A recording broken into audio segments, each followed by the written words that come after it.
Good evening, ladies and gentlemen. This is the Insight, and of course, we are bringing you a deliberate conversation here in studio to enlighten you and, of course, educate you on matters politics. And of course, I have guests with me who I'm going to introduce momentarily. But first of all, of course, as we know, that it's a silly season where we witness defections, rearrangements, and realignments in our political scene. And of course, the simmering political tensions are now exacerbating to violence. Thus, we begin these shows by not cautioning politicians from both sides of the aisle to desist from utterances that threaten peace, but also advises our viewers to ignore warmongering calls and heed to peaceful coexistence in togetherness in this great nation. BBI is back to our courts, as those who promise reggae in halftime struggle to salvage a document they believe is the solution to current social, economical, and political predicaments. So far, they have reiterated the non-existence of basic structure doctrine, reminding the Supreme Court of presidential immunity, how illegally formed the task force, but had no hand in initiating the process, explaining how IEBC had a quorum to carry out their duties and basically requesting the court to follow the letter of the law by disagreeing with the lower courts. However, its antagonist espoused how BBI mutilates the constitution and its far-reaching consequences on the basic structure of Kenyan constitution, including the non-amendable clauses. They expressed displeasure by appellant request for immunity for impunity, showed illegalities from the formation of a task force, IBC lack of quorum, unscrupulous public participation, and president splattered print all over what's supposed to be a people's-driven popular initiative.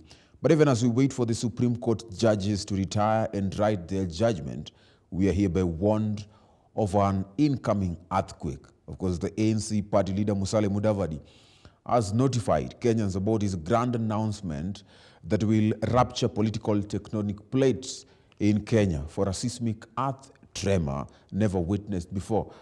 Although there have been rumors that they may be working closely with the Deputy President Ruto, having a deal for coalition between ANC and UDA, 23rd January is the day he'll officially launch his bid for presidency endorsed by ANC delegates. However, we wait to see if it's more than just a party convention propping their candidate. At the same time, while Raila Amolo Odinga seems to be climbing the mountain unexpectedly, easy with the mammoth flooding Thika Stadium last weekend, DP Ruto has been making inroads in Nairobi, especially areas perceived to be odium strongholds, accusing the former Prime Minister for funding jobless youths, disrupting his campaigns. In the ensuing war of words between the two camps, ODM has insisted that violence and chaos that has been Ruto's brand of politics since YK92. In fact, the situation has gotten worse to a point UDA writing a letter to the president with copies allegedly sent to the ICC about looming chaos as we get to the home stretch of 2022 election. Now the question is the fear for possible 2008 post-election violence, if not managed safely and earlier, genuine and realistic. Well, that is one of the questions that we're going to answer in this discourse, of course, with my guest tonight. But there's much, much more that, of course, we're going to look at in the discussion today as we delve deeply into this discourse. And, of course, in studio, I have with me two guests. My first guest is Justice Akudejura. Justice, thank you so much. Justice is a lawyer, and, of course, is joining us for this discourse in the show, in the Insight tonight. We also have Mr. Paul Vodenyi Chayuga. Mr. Paul Vodenyi Chayuga is the chairman for ANC Youth League. And of course, we have these two gentlemen here. We'll be discussing and delving deeply into this deliberate conversation shortly. But of course, you can also talk to us. Keep the conversation flowing at 21144. That is our SMS line. You can also find us at GBS TV Africa, at Ujiro Chienkwai. Those are our social media platforms where you can find and follow us there. Now, the conversation begins now. And thank you so much, gentlemen, for accepting my invite. Let me start with you, Mr. Justice Akudejura. The question is, we're talking on BBI. For those people who perhaps may not be knowing what is happening currently on the matters BBI, as a lawyer, Can you please maybe inform us what is happening from both sides? What can you say from what we're hearing, what you hear in the court from both sides? What is happening actually? Okay, I think BBI is currently a household name. It is a household name that is known to nearly everyone in the country, as we are all aware that the president and the opposition leader, Raila Odinga, met somewhere in, I think that was 2019? 2018. 2019, where they greeted each other, and we had the highly celebrated handshake. And from there, they thought it within their wisdom that we should have a uniting factor, and this is what they, contended to form what is called Building Bridges Initiative. And out of Building Bridges Initiative, they thought of coming up with a bill that would actually bring the country together. So they proposed a parliamentary amendment bill called Building Bridges Initiative bill. That is actually the twin name of it. Okay. And now signatures were collected, and this matter later on taken to IEBC, taken to, before it went to the IEBC, it was taken to county assemblies, Okay. Which passed it overwhelmingly, and the matter again went back to the IEBC Yes. with an attachment of a proposed amendment bill. So from there, Kenyans went to court to stop the amendment, and it went through the High Court, which agreed with the people who petitioned the matter. After that, it was appealed at the Court of Appeal, which again agreed with the High Court. Okay. Now the matter is at the Supreme Court. Okay. And the salient issues that are being addressed at the Supreme Court is whether or not the Constitution can be amended. Okay. And there are characteristics or issues that are being addressed before the court, one of which is the basic structure doctrine that we are talking about, that there are specific parts of the Constitution that cannot be amended. Okay. And they are trying to come up with some of the decided cases already. A remarkable case in India is coming up called the Kesavananda case, where the basic structure doctrine is believed to have originated from. So judges are now faced with legal reasoning from either side of the divide, and from which we expect them now to make a decision on. And that is the matter that is currently going on. Okay. Well, let me just ask you this. Paul Mwangi says the basic structure doctrine is an unruly horse that can take you anywhere, more so especially to places you don't want to. Why do respondents insist on its existence on the Kenyan Constitution? Well, I personally agree with what my senior Paul Mwangi is actually bringing up. Because if you look at the basic structure doctrine and the interpretation of it, we are talking about two different jurisdictions. We are talking about India and we are talking about Kenya. These are two different jurisdictions with different terrains, politically, socially, economically, viewed in all aspects. So what Paul Mwangi is talking about is that this is more of a fluid doctrine that you cannot just rely on. Just to develop it further, I would ask a question in agreement with what Paul Mwangi is saying, that if we have a law, for example, that tells us when you get into, a marriage, you don't walk out of that marriage. Let's say, for example, that is a law, that you get into a marriage and you don't walk out of that marriage. Now, you get into a marriage, and this marriage, for example, is a marriage that is full of violence, where maybe you lose your eye as a husband or you lose your ear as a woman. Would you still insist to remain in the same marriage because the law says you have to remain within it? So what I'm trying to say is that there is what we call the positivist understanding of law, and there is the naturalist understanding of law. For the positivist, they believe that you have to interpret the law as it is. So these are the proponents that are trying to tell us that if this is what the Kesavananda case brought forward, this is what we need to rely on in trying to understand the decisions, to come up into a determination of the matter before court. The naturalist, on the other hand, would say, let us look at other things beyond what the legal rule provides. Let us look at the principles. We want to attain unity as a country. We want other things that probably the Constitution is not unequivocal on. So then, the judges have to go beyond the idealistic legal reasoning and adopt the realist legal reasoning, and pick the concept that Paul Mwangi is trying to come up with. That whereas the Constitution states in Article 255 that there are certain provisions within it that Parliament cannot touch in terms of amending.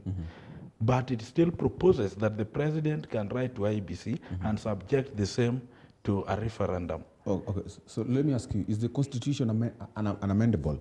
I ask this because non-amendable clauses, what they now call the sacrosanct, yes. Yeah, clauses, could stretch to basically every element, be it in, of course, in the Constitution, be it in the Bill of Rights, the executive, legislature, judiciary structures, and even the independence. There is no express provision within the Constitution that tells us you cannot amend the Constitution.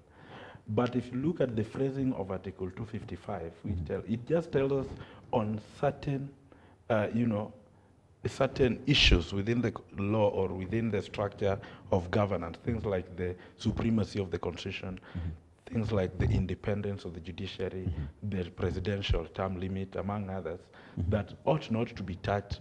At what level? At Parliament level. But it does not stop the people exercising their sovereign powers in amending them. So the people can proceed and amend them as they so wish. But it is only Parliament that cannot touch them. So what they say, what the law says, because after 255 there is 256 that tells us how a bill can be amended at Parliament level. There is 257 that tells us about the popular initiative. So if we have the popular initiative, which now tells the people to come in aiding the amendment of a constitution, then why do we need to stop them? So they're just people who fail. What is differing here is the interpretation. There are people who are strictly interpreting the basic structure doctrine, and there are people that are saying there are exceptions because the context under which we are interpreting are different contexts. Okay. The context we are talking about is the Kenyan constitution. And the context that the other party are trying to bring forward and want the court to adopt is a context that was applied in India. Okay. And if you look at the constitution of India and you compare with this, probably the structure does not appear uniform. So that to say that the basic structure doctrine would apply here directly as it does the other side. Okay. Thank you so much. Mr. Chayuga, I know you're not a lawyer, but I know you have understanding. Knowledge maybe. Of what is happening. Yeah, of course. What do you make of this BBI showdown? Okay, I think BBI, to some extent, I've said here before on this show, it is a good document. There are various aspects or various articles that we can adopt in the BBI document. But questions, there are so many questions that have risen regarding the BBI. I've heard my friend Wakili talk about the popular initiative, and we ask, who initiates this popular initiative? One of the key things that have been raised at the Supreme Court is the president, because it is believed he is the one who initiated this process. Do we now take him as the president, or we take him as a normal, ordinary citizen? So at the BBI, there are some things that are good, of course. We can all, any Kenyan, whether blind or in whichever capacity, can agree that it has some good articles that we as a country should adopt. But then it raises the question, must we go to a referendum, or we can use the parliament way to adopt some of these things? So I think there are other avenues that we can exploit and realize some of the key things that need to be realized within the BBI. Okay, what is the effect of the ruling, or whatever way it goes? Because I believe the Supreme Court can actually uphold or maybe reject the whole of it, or maybe reject some and uphold some. Okay, this is an electioneering year. Yes. And there are some, I think there are some individuals who are just waiting, especially the civil servants who are yet to resign and join politics. They are waiting for the BBI ruling such that in case the Supreme Court rules otherwise, now we'll have to postpone the elections because it will mean now we start preparing for the referendum first and now prepare for the general election. So either way, I think the BBI will have a very big effect. Whether it is ruled in favor of the government or it is ruled in favor of those opposing it, it might have a bigger effect. I wonder what you mean by saying in favor of the government. Of course, it's a government document. Who are the proponents of the BBI? The president. Its public resources have been used. Okay. Yes, to fund that document. Okay, I think that is actually debatable. But let me get to you, Mr. Jura. Jura, what do you think about it? How is it going to affect what is the BBI verdict going to? How is it going to affect actually the politics, the political landscape of Kenya? Of course, having BBI, if it is delivered in favor of the proponent who wants it to continue, then they will believe that, of course, there will be an expanded, there will be positions, that are created as a result of BBI passing. And out of that, people will now feel included in the structure of governance. Okay. So what will happen in effect is that so many people will now coming in. Okay. It will either be you are with BBI or you are against BBI. Okay. So for the BBI team, they are likely to deliver the next government. But now, what happens to elections? Because actually, as you say, I think the court will pronounce themselves when it comes to that, because they know the timelines that are there. Okay. They know that Kenyans are already preparing for an electioneering period. But constitutionally or legally, from a legal eyes, do you think that there's any chances of... It is time bad. If you're to go with the legal timelines as they are, it is time bad. So the option that is likely to remain there is that let us first clear the election, then consider BBI later on. Okay. Or the court can consider that, let us push what we can push and clear this, or give a strict timeline. We clear with BBI before elections. But right now it is time bad. Okay. Yeah. So what do you think about the upcoming elections generally? I think these are elections that they will determine a lot in regard to the future of Kenya. Why do I say this? We are living at a time whereby we are just from a pandemic. And now after the pandemic, our economy was, actually we were doing very poorly in terms of, if you look at our ratings, economically we were doing below 2%. Which is very bad. And at 2013, we were at 7%. Now at 2020, we were at 2%, a negative 5%. Now going forward into 2022, I think we'll need a very peaceful transaction whereby whoever is being elected, regardless of the party and tribe and everything, must be someone who is sober enough to guide this country going forward and start stabilizing our economy. And it is also an election that I think it is perceived to be the most heated election. Now that, allow me to now talk about the participants, as at now, the aspirants, rather the candidates. Mostly, we've seen it's a Kikuyu versus the other regions. But now, there is no any Kikuyu in the equation, in the key equation. That is from Oka, Azimio, and the UDA. They are seen to be the front runners. So it might be, it is an election that will see a push and pull from the young people who are seen to be, maybe the young people believe in a leader who identifies himself or herself with them. And there is that other group that might be seeing certain candidates to be older, to be at least to be like wazee. So it's an election that the youth will be at the core. They will determine a lot. So it will be an election with a lot of key things to observe and learn. Just as you look at the 2022 political, actually the election, the succession politics, Yes. as it moves on, where do you, how is it important in the politics of Kenya, the landscape? How is it different?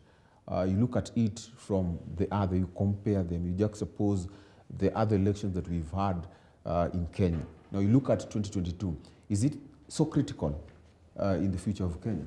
And how critical is it? Yeah, the criticality lies on the fact that we need to reform the economy of our country. Mm-hmm. So as we head to election, Kenyans must think rationally and come up with a leader that they believe would truly transform the economy of this country. Mm-hmm. Because at this stage, like you said, we are at a economic recovery phase, just having hit with the COVID-19 pandemic, among other factors that have come in. And even election is among the factors that normally derail our economic landscape. So going into this election, I think the people who are going to participate, the youth, the women, all different social categories, must consider clearly the leader that they are going to elect in terms of the ability of that leader to correct the economic problems that we have. Okay.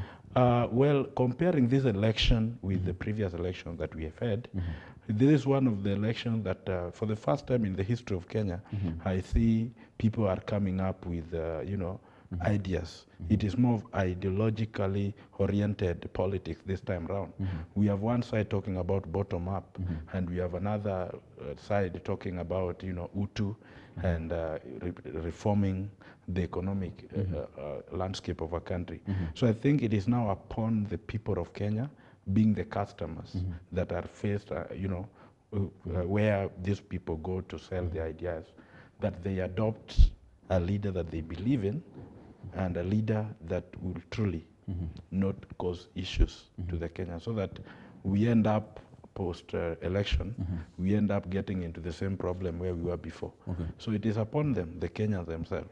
So again, it is another election that we have seen the perceived opposition leader is now getting support from the government, as opposed to the norm that we've observed before, where the government would pick somebody who is not opposition or is fronted by opposition party.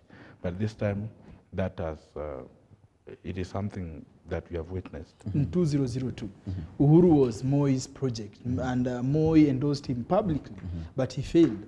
In 2013, Mudavadi was the Kibaki's project, but we know what happened. So we have a history of government projects most of the time.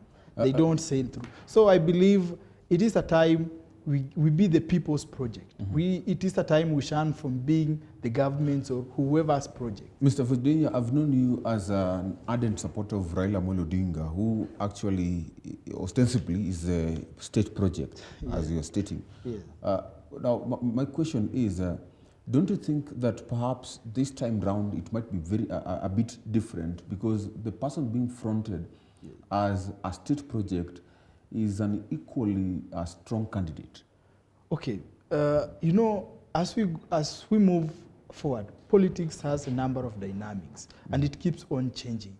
Okay, you might, whichever way you might view it, the so-called government projects, Kenyans have a tendency of rejecting government projects. Okay, I think we can be a bit more realistic. We are saying Raila Odinga is too strong. Okay, right now, there is a very big difference from 2017, 2013, and 2007. What is the difference? The difference is, in 2007, Raila Amolo Odinga had a number of, they had 5 individuals who are very key to supporting his candidature, the Pentagon, if you can remember it. In 2013, he had CORD, where he had Wetangula, Kalonzo, and the rest in his support. In 2017, he had now Musalia Mudavadi, Isaac Ruto, Kalonzo Musyoka, and Moses Wetangula in his basket. Today, as we speak, as at now, the so-called strong candidate, he has lost the the support of Kalonzo Musyoka. But don't you think that right now he is now having the support of the president himself? And of course, as you say, the president has only one vote. Okay. So, whichever way you view it, you might think the president will give you, he's quoted him saying he will not give anyone the president. You must look for it. Okay.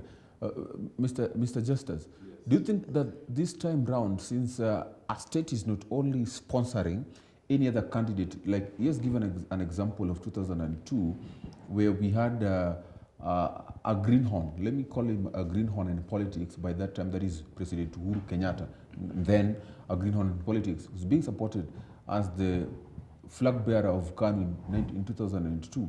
Of course, he lost. But some other political analysts believe that actually they never lost. They were actually preparing him for something greater, which of course 10 years later he became the president. We had 2013, of course, as they say, that Mudavadi was being fronted, but I believe that it was not explicitly done by the state. But in 2017, of course, we had the state themselves. Now, in 2022, we have Raila being fronted as a state project. If it is so, what do you think is actually different this time round? I think it is not accurate to say that we have had state projects failing before. Because if you are put into task to count number of state projects that we have had in the country, probably you need to mention more than 2. We've had where Uhuru was fronted. At that particular time, Uhuru was a political amateur and could not make it to a podium against Raila Odinga. And it is that time that Raila Odinga, being the key opposition leader, make a declaration, and later on, Mwai Kibaki became the president. Later on, the state supported Uhuru Kenyatta. That was in 2013. They will say that it was Mudavadi that was supported, but all scrutiny into the same would tell you it was Uhuru Muigai Kenyatta, and he became president. Now we have Raila Odinga. If he's supported by the state, then first appreciate the fact that Raila Odinga is an institution independently, minus state. But now state coming in, that is a formidable force that you cannot just ignore. Because this is maybe probably what Raila Odinga has been missing for this period before he got the chance to serve the country as the president. So we believe that being supported by the state and being a state in himself, Raila Odinga, then is a force that I doubt. I mean, I don't imagine that somebody would ignore and believe that based on that culture, Raila Odinga is going to miss in the ballot. Yeah. Okay, last question, actually, before we go for a break.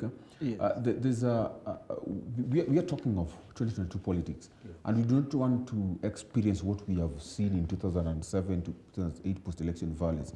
In our discourse in politics, actually, you have seen recently people talking about political violence and how to tame them. What is the criterion actually that we can use to elect leaders who are not pro-war, that will not lead us or take us back to where we were in 2007, 2008 post-election violence? Okay, my take on this is, number one, we need each other beyond the 2022 elections. Elections will come and go, but Kenya remains here. First of all, we must look at the leaders who is a uniting factor. We don't need leaders who today they will mobilize you and mobilize fellow youth against each other. So I think Kenyans must be very critical. We need to look for leaders who are law-abiding, number one. Who will respect the rule of law. Number two, we need to leaders who they are unifying. Can this leader unify both sides? Currently, we have seen there is one side that is that is antagonizing. When you walk to the so-called bedroom of Raila Odinga, you will hear him antagonize Mwizi, na you will hear him call the other camp so many names. When you go to William Ruto, you will hear him call the other guy Muganga and whatever and whatever. So my advice to Kenyans and the Kenyan voter is, we should look for a leader who can unify, a leader who can bring Raila and Ruto together and tell them, look here, we need Kenya we need a peaceful Kenya, we need a working nation, and that leader, it is only Musalia Mudavadi. He's a leader, you can never hear him abuse anyone. You can never hear him tag names and whatever. So I believe we are looking for a leader who is going to bring all these leaders together without antagonizing them. Okay. He's saying that Musalia Mudavadi is actually the best candidate for this. According to his criteria of choosing good leaders who will promote peace in this nation, Mudavadi is the best leader here. What do you think? And actually, what's your criteria of choosing good leaders in this country? Well, I think based on the first question you asked about violence and bad utterances that we see in our campaigns, what we need to look at is simply implement our laws that we have. We ask IEBC to take steps in dealing with these people. Once we deal with these people, then that will be a good precedent that anybody coming after will not want to get himself or herself into. So I think IEBC is not doing his role right. Their CIC is also not doing his role right, because when somebody goes to a rally and talk about Madoadoa, you know, those are incitement that are likely to dig this country into ashes. So these people ought to be charged in courts of law and you know, expunged from being in the ballot in this coming election. If that can be done, then we are going to achieve the dream of seeing a country that leaders are chosen based on the ideologies they sell to the people, but not based on having a full mouth. Are we on the way to achieving that, the way you look at things? Currently, we just saw the other day they arrested Linturi. I believe if they do many arrests, then I think we are towards that. I think it's not about the arrest. It should be about maybe I wonder we how prosecute one of these leaders who is seen to be a proponent of violence. Yeah, so... Okay. You know, the owners of the dogs also got to tame their dogs. Actually, we are coming back, gentlemen. Thank you so much for actually staying with us. Continue staying with us. We are going for a short break, but we are going to be right back with more. So you keep the conversation flowing. 21144 GBS TV Africa, Tijino Chienkwach, and of course, let us talk matters politics.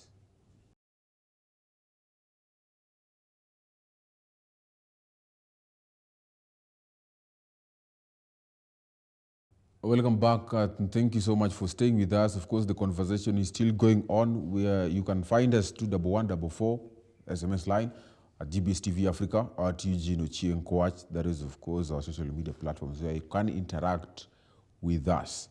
Well, the gentlemen are still on the show. Now, my question, actually, we're talking about now the OCA and now ANC. Of course, on Sunday 23rd, the Amani National Congress will converge at the Bomas of Kenya, and we have been promised a tectonic forces earthquake, an earthquake of an announcement. What is this announcement about? What do we expect? Even if you implicitly tell us, if you don't want to talk about it so much. First of all, we cannot. These are secret that we don't want to let the eggs out of the basket at this early. So we want every Kenyan, every voter to stay tuned on the 23rd. His Excellency Musalia Mudavadi will be making a very mega announcement that will change the politics of this nation going forward.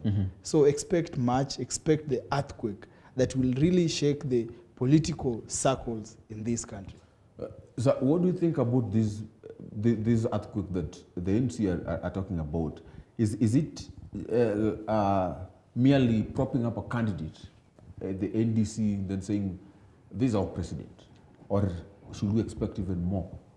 How do you see it? How do you envision that? Well, there is a time Raila Odinga said that he would make an announcement on the 9th of December 2021. And when he said this, he told his supporters somewhere, somewhere where he was making a public rally. And at the time he was doing that event, we saw so many governors coming in to endorse his candidature. He called on board many guests, some are corporate personalities, and we saw. So when Mudavadi says that he's going, to create, a seismic wave, as you call it, likened to an earthquake, then I think it is just coming and making a declaration that is going to vie for presidency. And I think also we expect to see some guests there. And my prediction would be that chances are Ruto would be there. Okay. And probably after that, we will proceed and have conversations with Ruto and see whether he can go for the position of deputy president. But what is the problem with the associating with the DP? What Oka can provide is not a presidential material. I said here, and I repeat that what Oka can provide is a running bait. That basket can only... So the president is a reserve for some few individuals? Can only bring, a running mate. I said, and the truth of the matter is that we only have two horses as at now. Okay. And those two horses, one is Raila Odinga, another one is William Ruto.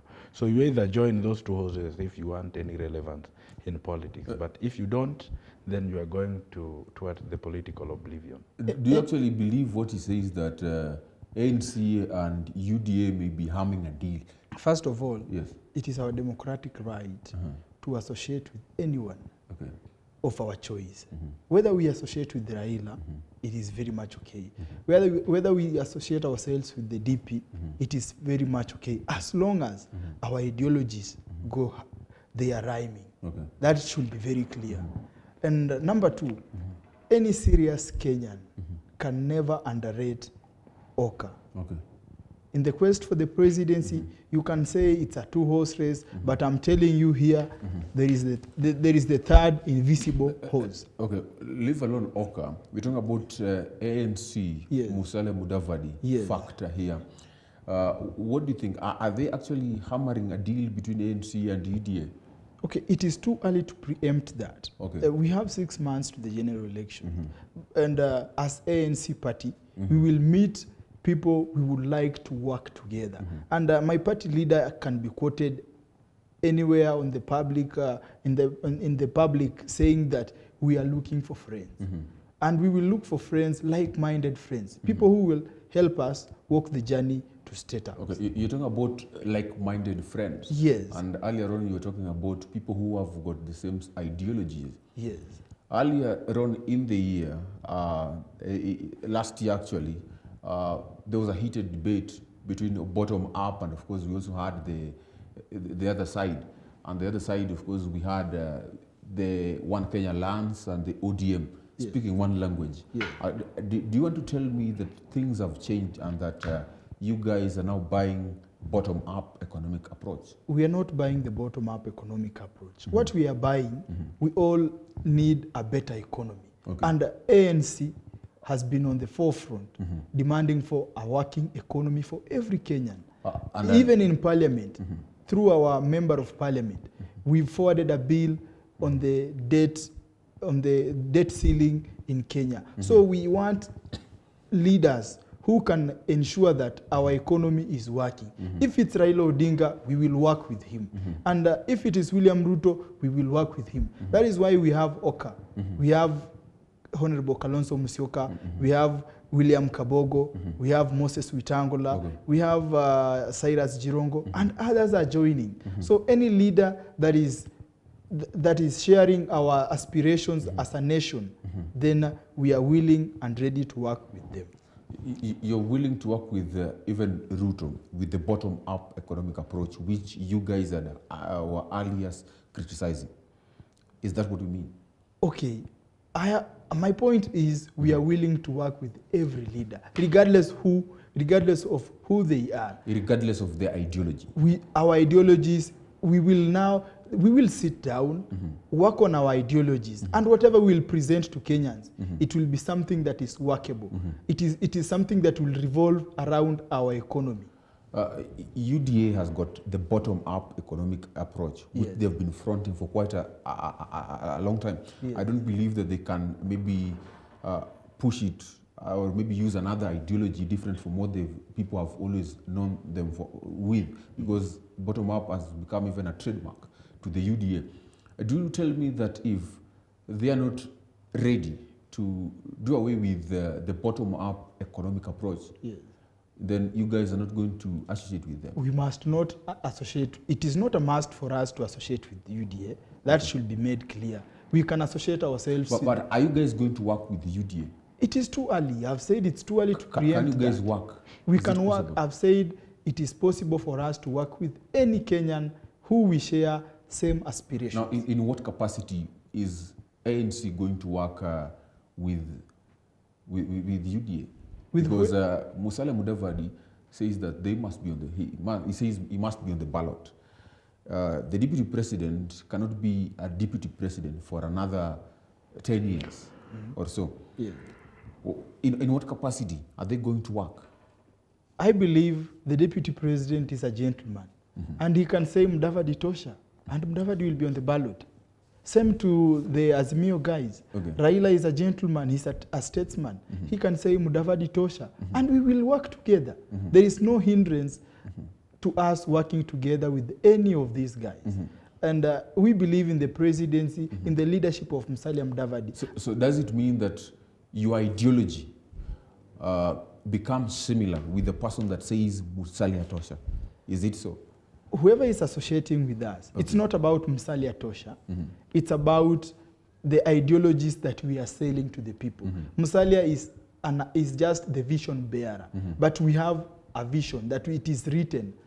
We are always demanding for uchumi bora na pesa mfukoni mwa kila Mkenya. So going forward, whichever leader says, I think we want the economy to work. We want money in the pockets of our Kenyans. We want a thriving economy. Then we are ready to work and walk with them. Akude, what do you think, actually? A coalition between the UDA and the ANC, what do you make of it? You know, UDA currently is more of a bigger river comparing to ANC. Geographically, it is always impossible for a bigger river to join a smaller river. Okay. It is always the smaller river joining the bigger river.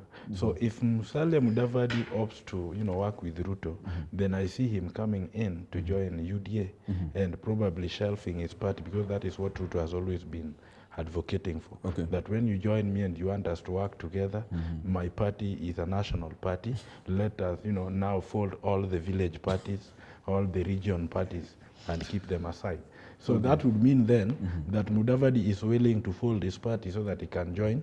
He can join UDA, as opposed to what the BBI side is talking about, that Azimio la Umoja, that is, that once we have Azimio la Umoja registered as a political party, then the option is that you can still come and put your parties within it, still have same or equal bargaining, relatively same bargaining platforms, and your party is still given recognition within it. So if Mudavadi insists of working with Ruto, then I don't see the future of ANC. We've never insisted with working with anyone. I think Musalia has been very clear. It is just that some guys who think, our competitors actually, who think they are trying to force us to go in a certain direction. We are very open, because there is no deal signed between Musalia Mudavadi and William Ruto. So I think it is just rumors or propaganda. You have just said that you guys can work with any Kenyan. Of course. And you said that Ruto is also one of those guys you can easily work with. Of course, why not? Now my question is, Ruto says that anyone who wants to join or work with them might then fold their parties and join UDA. Yes. Or is it different with Ford Kenya and ANC? Okay. About Ruto and his party, Yes. as a party, we cannot shelve our party and join another party, because we believe our party has some of the best ideologies to the Kenyan people. What we can do is his party, we come together with our party, and we can form a coalition, regardless of who will be the partners. But I believe going forward, you can never underrate the power of coalitions. And I believe at one point, even the DP, he might form a coalition with whoever it is. Okay. Because you cannot win on your own. Must Musalia Mudavadi be on the ballot? Okay. Must he be on the ballot? Of course he must be on the ballot. He must be on the ballot 2022. Yes. One Kenya Alliance recently actually had settled for Kalonzo Musyoka as the flag bearer for One Kenya Alliance. That is propaganda and rumors. We've made, even Kalonzo Musyoka pronounced himself very clear from Naivasha. about that. When Kenya has not decided on who their presidential candidate will be. So those are rumors, and I think, as I said earlier, these are rumors and propaganda done by our competitors. Because once we are pronouncing our presidential candidate, it will not be a hotel event. We will come to the Kenyans and present our candidate to Kenyans. It will be a big event. It will not be where 5 principals are gathered in a hotel and saying and naming them. We are still in the stages. We are still meeting. We have 6 months to the election. Jura, what do you make of this? Well, I think... is the media wrong? There is a time, if you remember, that OCA had assigned what they termed as a team of experts to go and assess their likelihood, you know, against each and every party member, their likelihood of becoming president in Kenya. And they give back that report, upon which the same report would be used to declare who is their presidential flag bearer. This report has not come out publicly. The reason why this report has not come out publicly is rumored is that the experts brought up an empirical report that clearly told them that none of them can make it as the president of this country because they are still way below the threshold that is required to become a president in this country. So it is from there that now rumors started coming in that Kalonzo want to be would be the presidential flag bearer. At the same time, some of them now want to split and join other parties, which I think will be the end of OCA. You will see OCA in future. Some of the members will be joining other coalitions, like he's saying. You know, when you walk and you dance like UDA, then the only conclusion we can make is that you are UDA. Okay. So we have seen the... You should clarify that. This is on public TV. Yeah, how does ANC walk and dance like UDA? The ANC, when you talk about ANC, you look at the people within ANC, the way they led by Musalia Mudavadi. The ANC is led by Musalia Mudavadi, that is correct. Yes. But the people that are led by Musalia Mudavadi, the way they speak, which people are the way they walk, which people are these? Starting with Malala. Okay. The way he speaks, tell me the way any he other walks, person. He speaks clearly the ideology or the mind of William Samoei Ruto. So the end of it, or the end of this game would therefore mean that Musalia Mudavadi wants to join Ruto. And the same Malala you are talking about, he has, on public television, he has said, we are looking for friends. And if it happens, William Ruto becomes one of our friends, what is the problem? If it happens, Raila Odinga becomes one of our friends, there is no problem. Then we can conclude that the most favored friend is William Ruto. Why? Because the way he's always been speaking, he always speaks in favor and of again, Malala is only an ANC member. Malala is not even the spokesman of ANC party. So you can't take Malala's sentiments. The other time, he's always there in personal capacity. He's not charged with any responsibilities either on behalf of the party leader Malala or of that the party. Now discrediting, the other time went to a rally in Bomet. And how did he introduce himself? He introduced himself as the spokesperson of lawyer community. So that again raised Who endorsed him? Did the lawyer people endorse him as their spokesperson? Because if I have a father, before I go anywhere, like in politics, we have head of political parties. For ANC, it is Musalia Mudavadi. Yeah. Before I walk and make a declaration that I am the leader of lawyers, yet I'm coming from a political party with a father called Musalia Mudavadi, then that thing is suggesting. But Malala has his personal life, and he has the freedom to associate with whoever he thinks. Okay, recently, there are some lives that are limited depending on the situation. Today, if you choose to associate with yourself with a certain individual, they won't judge your whole family because of that.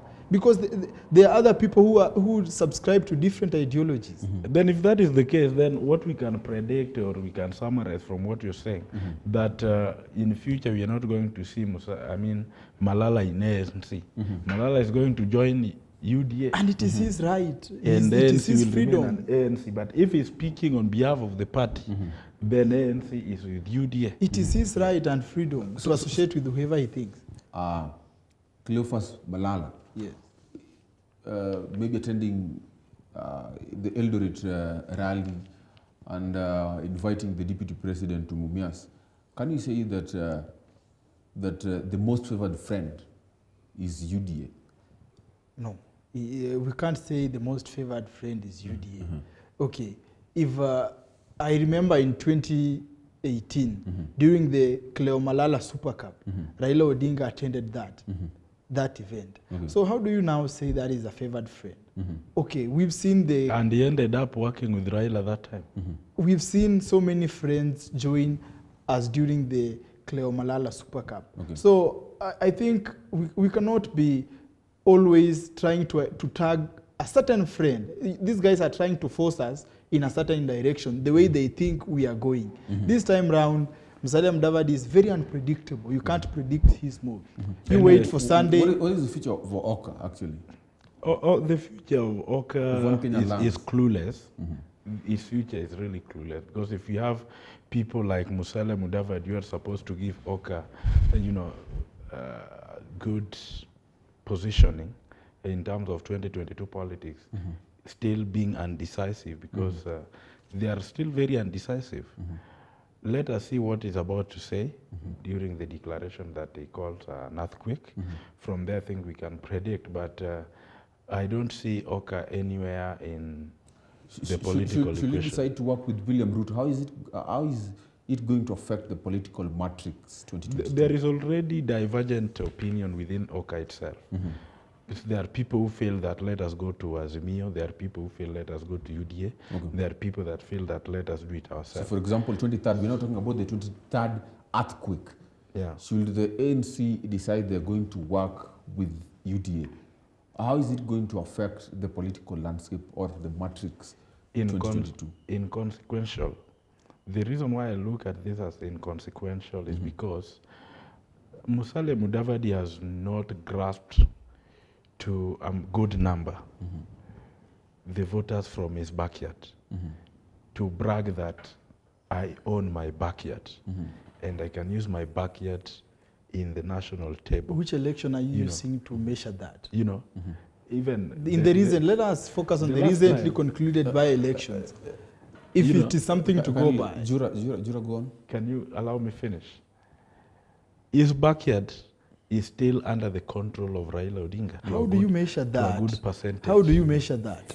And if it's to claim any percentage within his backyard, if we measure it based on the previous election that Musalia Mudavadi himself participated in, when Jeremiah Kioni was his running mate, he only grasped around 500,000 votes. Raila Odinga still defeated him in the same area. Okay, let's focus in the most recent. In the most recent by-election, if you look at has ODM won any by-election in Western Kenya? Look at Western. That is the question we are talking about. Don't go with a specific by-election of a constituency. But that is now the most recent that we can refer to. Look at Western as 10 years down the line, 2013, it's 10 years down the line. Look at Western as a whole. A lot has changed across Western. Look at Western as a whole and tell us how many MPs, governors, member of county assemblies are managed by Musalia Mudavadi. Then compare with the ODM side.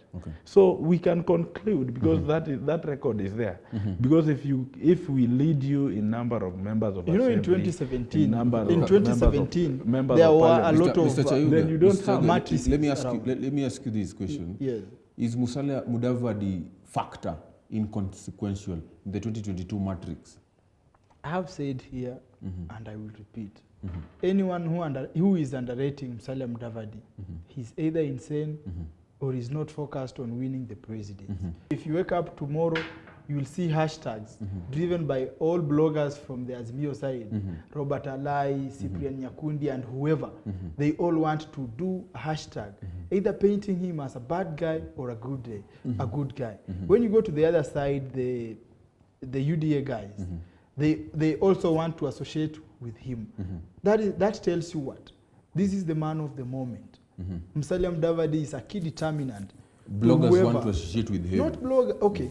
Bloggers, when you see a dog barking, it has its owners, and they've been sent. So Musalia Mudavadi is the man of the moment. This is the man who will determine the direction so the Malala Kenyan has his politics owner. is taking. Okay. Well, I think Musalia Mudavadi can make relevance if he joins Azimio.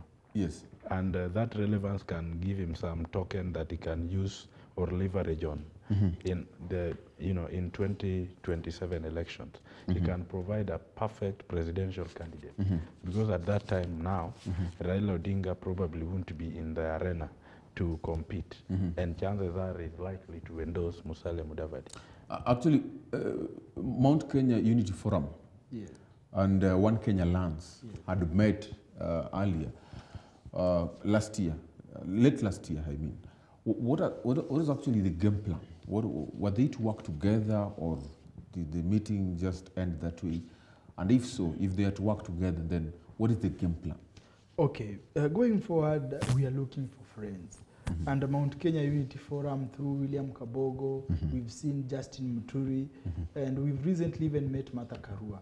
These are friends we are bringing on board, and we are talking to them.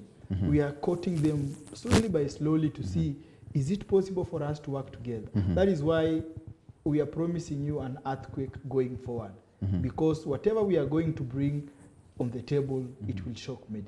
So going forward, we will work together with like-minded friends, and Mount Kenya Unity Forum being one of them, we will work together. You've seen Kabogo attend most of the One Kenya Alliance meetings and luncheons. So going forward, I believe we are going to work together. As we're ending the show, actually, Mr. Justus, and sir, will you mind maybe telling us where we headed to as a country towards 2022? Where we headed to? You look at politics, where do you envision us? Maybe in a year or 6 months' time or 8 months' time, if so, after the election, where do you envision Kenya? I'll start with you, Mr. Justus. I think it is proper to take position and say if Kenyans can elect Raila Odinga as the president, yes, then I envisage a country where a lot of development is going to take place, because this has always been a development-oriented person, and our economy, which is at stake right now, is likely to be transformed. Like he said, that we've had struggles before. Some of these struggles have been political struggles. Some of the struggles have been struggle for independence. The only struggle that we still have and we need to deal with as a matter of urgency is the economic struggle. So the person that is being elected to be the president of this country must be somebody who understands where we have come from and where we are going.